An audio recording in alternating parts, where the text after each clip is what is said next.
Kratos versus Doomguy. Now that would be a battle to the death. Do you understand me? That would be so brutal. Just think about it, bro. Kratos versus Doomguy would be such a gory, bloody battle that you would have so many casualties. Okay, let's theorize this. First of all, okay, why would they even end up in a battle like this? Let's say Doomguy is fighting hell and a portal opens up into Midgard. And now Doomguy is in Midgard. And these demons, bro, they're smart. They are disguising themselves as elves or some, mythical beings that Kratos is protecting. They're under his protection, whatever. Now they are fighting. And there's no escape. These two guys, don't get me wrong, they're not stupid, right? They're hyper masculine killing machines, but they're not stupid. They wouldn't just fight each other for no reason at all. They wouldn't bleed for no reason at all. They're on the same team. It doesn't make sense. Why would they fight to the death? Okay, but it's more what they represent. It's the psychology of this. Okay, when Doomguy looks at Kratos, what does he see? He sees the same institutionalized being that he's had problems with his entire life. Okay, the people, the creatures that took away his family. Kratos to him would just be a demon. That's what he would be. The same type of creature with all the trinkets and the talismans and all those things. Doomguy would have rage against Kratos. He would be extremely skeptical of him, okay? When Kratos sees Doomguy basically not being hesitant to hurt civilians or have casualties, he would be like, yeah, you need to be stopped. And they would probably meet each other at first. They would not fight, okay? So Doomguy looks at Kratos, okay? Kratos sees the trail of bodies that Doomguy left. And he sees that he's been killing demons. Okay, this dude is useful. This guy is good. But then at some point, he's going to realize he has to be stopped. This cannot continue forever. And he is going to try to fight him. They will try to talk. It's not going to work out. Okay, first of all, how does this battle continue? It continues in a way in which Doomguy is going to try to create distance from Kratos. That's the first thing, right?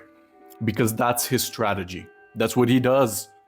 He fights from a distance. He does not like close combat. Even when you're playing the Doom games, you're trying to cut corners, you're trying to shoot from a distance. You're very rarely using your fists. Okay, that's just the way it is. Kratos, on the other hand, he is the opposite of that. He is extremely, extremely smart, bro. Like, he has fought so many demons throughout the games. Not demons, but gods, He has so much battle IQ, so much battle experience. This would be a battle that would be pretty much endless, almost, because it's Kratos. He is almost immortal. He has almost complete immortality. Doomguy is almost completely immortal as well. But they're both not immortal, okay? We've seen Kratos die before. When he was fighting Thor, he had to be resuscitated. So he ended up in the afterlife. So don't tell me that he's immortal. He's not, okay? He can be killed. And the same thing goes for Doomguy as well. You get him out of that suit, it's over for him. So that's how it would go, okay?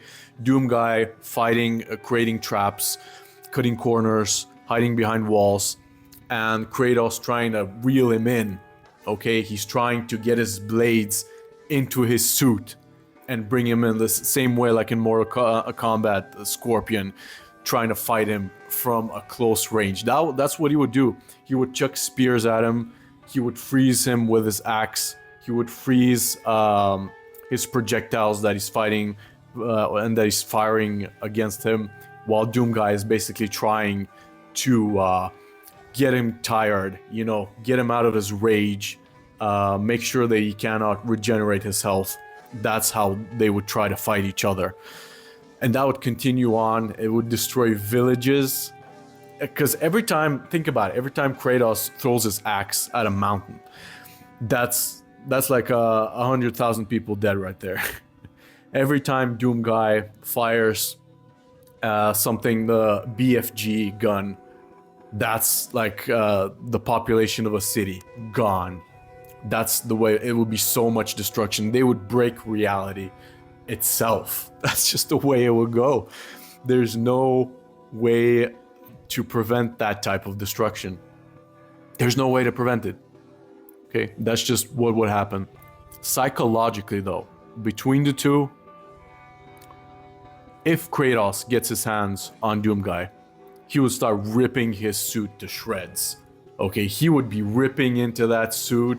He would be tearing him apart, and Doomguy would lose at close combat, to be honest. That's just the way it goes. If he could get into close combat range with him, battle his gun out of him, his sentinel weapon, he would be over. The dude would be over. It's not even close what he would do to this guy. Even though he has endless rage, he symbolizes the fact that rage, enough of it, you just cannot destroy it. Okay, you cannot quench that fire. But if he gets his hands on him, it's over. And the same thing goes for Doomguy. If he manages to exhaust Kratos, get him out of his rage, and he has a sentinel weapon or something that can kill a god, Kratos would be dead. You know, he would be sent back to his wife. He's going home to his wife, dude. That's just what's going to happen. You know, he's going back to his wife. He's gonna join her for the next game. That's just what's going to happen. It's inevitable.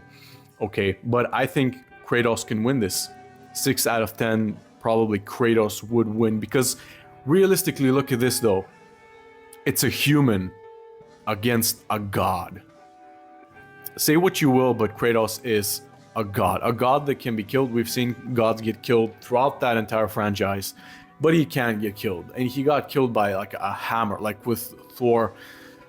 That dude stopped his heart. That's a pretty human thing. He's not immortal, but it will be extremely, extremely difficult, which leads me to believe that Kratos would kind of win this.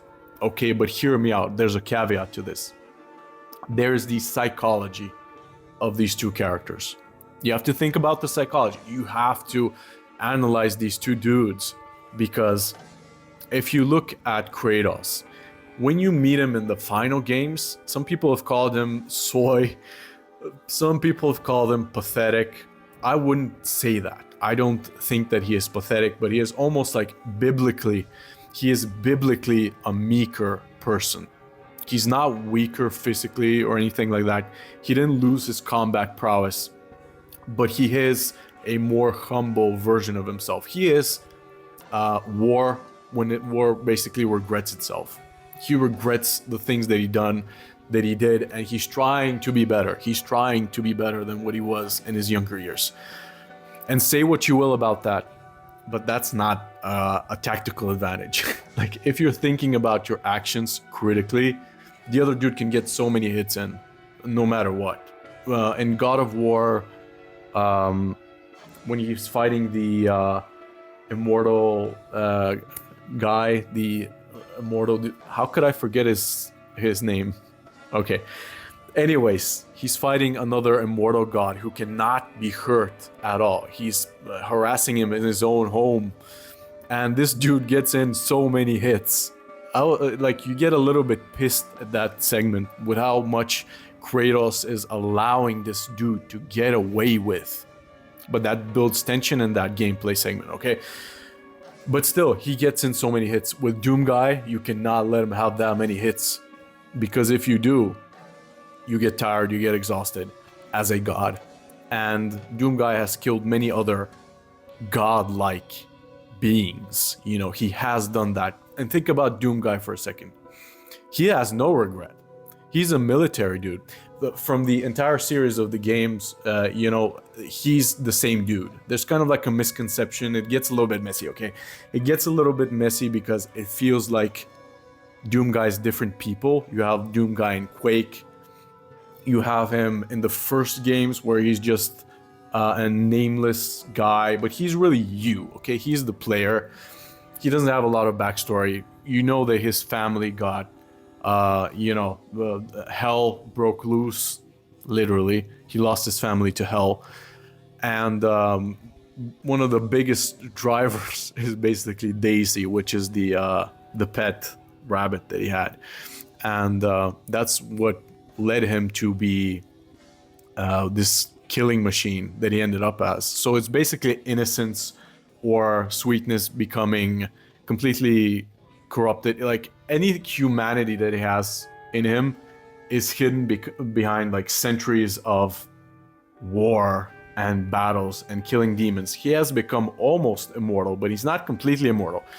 He doesn't age, that's what's been said about him, but he is still like, he can be killed.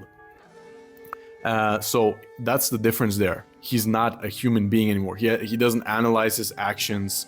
He's very anti-institution. Anything that gets in his way, he's just an instinct. He's not even a human being anymore. He's more animalistic in that sort of sense. He doesn't even have the ability to speak, or he has the ability to speak, but it's just pointless to him. He doesn't think about this and that. He just does it.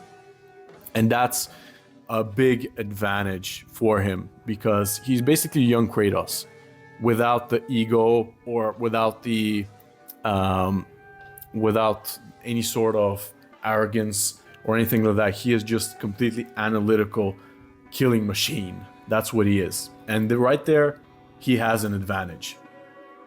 At the end of the day, they'd probably talk it out, but because this is a fight to the death video, I'm inclined to say more that Kratos, because of his experience, because of the fact he's a god, because of the fact that he is able to probably get close to Kratos. He has that ability. He has a lot of tools in his shed to do that. He can use his chains and hook him in, but at the same time, he's not even able to jump in the games.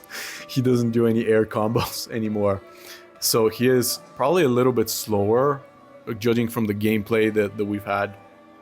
But you know, he could freeze him. He has some abilities.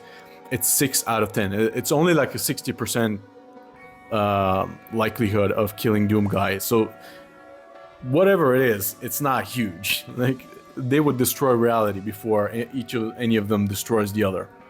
But Kratos, a little bit, like 60%, but it's not a huge chance. It's super close. That's just the way it looks like right now.